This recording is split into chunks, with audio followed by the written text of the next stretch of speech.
کہ ظلم کربلا میں ہوا اور بدبختوں نے اپنی بدبختی دکھائی اور خوش بختوں نے اپنے جو ہے خون اللہ اور اللہ کے رسول کے دین کے لیے پیش کر دیا.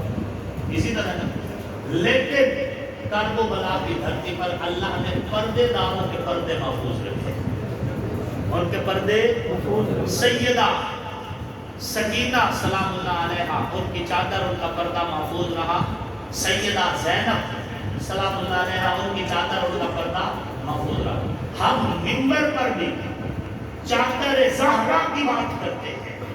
ہم منبر پر بھی سیدہ سکینہ کی چادر کی عزت کی بات کرتے ہیں. ہم منبر پر بھی الحمدللہ سیدہ زینب کی عزت اور چادر کی بات کرتے ہیں. اللہ نے ہماری بیٹیوں کے سروں پر بھی چادر سلامت رکھی. سبحان اللہ. جو اہل بیت کے پردے کی بات کرے گا اللہ اس کی بیٹیوں کے پردے سلامت رکھے گا.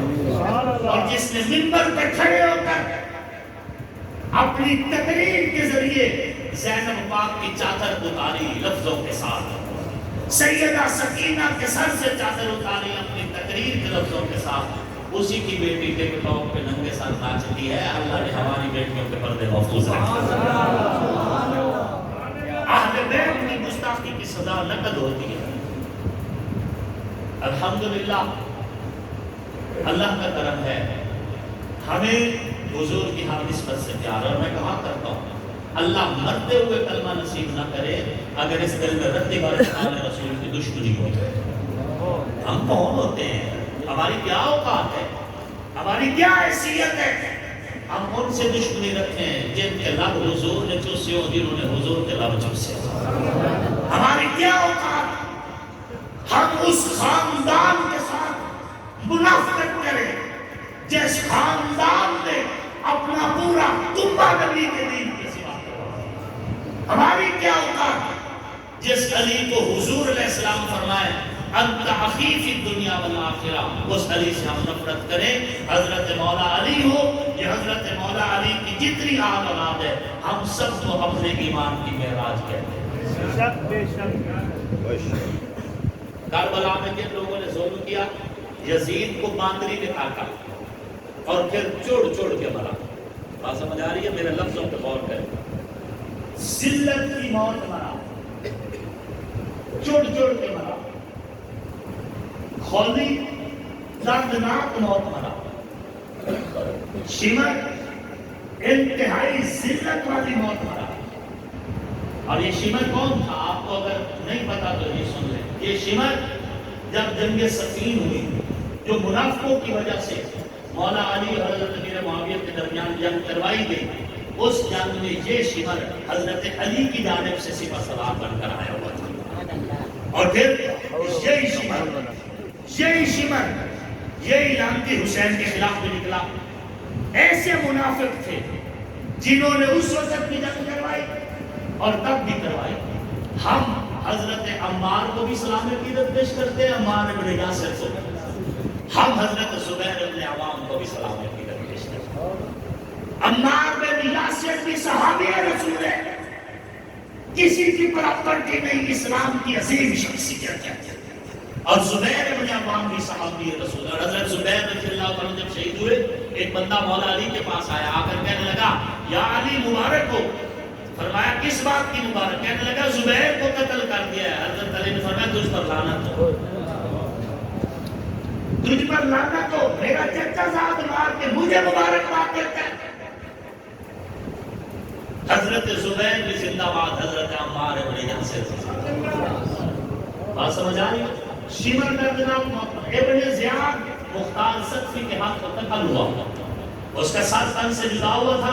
لوگ ارد گرد اکٹھے تھے, اچانک لوگوں میں آواز آئی جا جا جا, آ گیا آ گیا. کیا آ گیا؟ دیکھا تو ایک سانپ مجھ میں داخل ہوا, جو ابن زیاد کے ناک سے داخل ہوا, منہ سے نکل گیا, منہ سے داخل ہوا, ناک سے نکل گیا. اور وہ لعنتی جس نے امام عالی مقام کے جسم سے کپڑے کھینچے تھے شہادت کے بعد, اس کے ہاتھوں سے ساری زندگی پیٹ جاری گئی. وہ کعبہ کا طواف کرتا, وہ کہتا تھا اللہ مجھے بخش دے. پھر کہتا تھا مجھے یقین ہے تو نے مجھے بخشنا نہیں ہے, تو نے مجھے بخشنا نہیں ہے. آل رسول کی گستاخی کی سزا نہ کریں۔ ہم الحمدللہ ہماری نسل بھی آل رسول کی خدمت کریں گی اور ان کی محبتوں کے ترانے پڑیں گے۔ اصحاب محمد ہو یا آل محمد، دونوں نبوت کا پرتو ہے، نبوت کا عکس ہے، آقا علیہ السلام کے نور نبوت کا نور ہے۔ ہم آل رسول کو بھی سلام پیش کرتے ہیں، اصحاب رسول کو بھی سلام پیش کرتے ہیں۔ وقت نہیں، انشاءاللہ زندگی رہی، پھر کسی موقع پر آپ سے ضرور مخاطب ہونے کا شرف حاصل کریں گے، اور انشاءاللہ اسی طرح یہ اس بار ہمارا انتخاب یہ تھا کہ حضرت مفتی صاحب کی تیمارداری بھی کر لیتے ہیں، ساتھ ساتھ جمعہ بھی ہو جائے گا، نانے وقار ایک ٹکٹ میں 2 بجے ہم نے کہا یہ کر لیتے ہیں، تو الحمدللہ اسی سلسلے میں آپ سے ہو گئی ملاقات بھی ہو گئی۔ یہ مسجد اور اس مسجد کے سارے یہ آپ ہی لوگوں کی مسجد ہے، الحمدللہ جبھی بھی ضرورت پڑی اللہ مفتی صاحب کو سلامت رکھے۔ آپ کی عدم موجودگی میں کہا کرتے ہیں کہ مفتی صاحب ہر حال میں ہمارے ساتھ ہی رہے، اور انشاءاللہ ہم بھی ہر حال میں ان کے ساتھ ہم نہیں اکٹھے گئے۔ کسی بھی موقع پر کوئی ایک موقع بھی ایسا نہیں آیا جہاں مفتی صاحب نے کسی حوالے سے کسی دوسرے کے لیے نہ چل دی۔ اللہ ان کو جزائے خیر نصیب فرمائے۔ ہمارا اثاثہ ہے اس مسجد کے حوالے سے، مجھے حضرت صاحب بتا رہے تھے ساؤنڈ سسٹم کیا؟ ہاں سولر، مسجد کے سولر کا انتظام کرنا۔ ویسے ہم سولر کا نام آنے احمد پور سیال والوں کے لیے تو میں نے کہا سولر کی جگہ کوئی اس کا نام ہی چینج کر لینا چاہیے۔ ہاں جی، سولر کا نام ہی باہر مسجد کے سولر کے انتظام کے ساتھ مفتی صاحب نے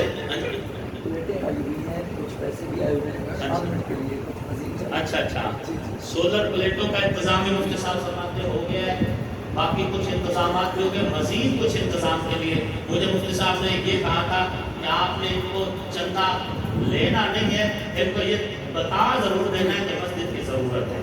تو آپ کو پتہ ہے ماشاءاللہ من بنا للہ مسجدا بنى الله له بیتا فی الجنہ، مسجد جب مسجد کی تعمیر میں حصہ ہو جائے گا، آپ اللہ کے گھر کو روشن کریں گے، اللہ تمہارے گھروں کو روشن کریں گے۔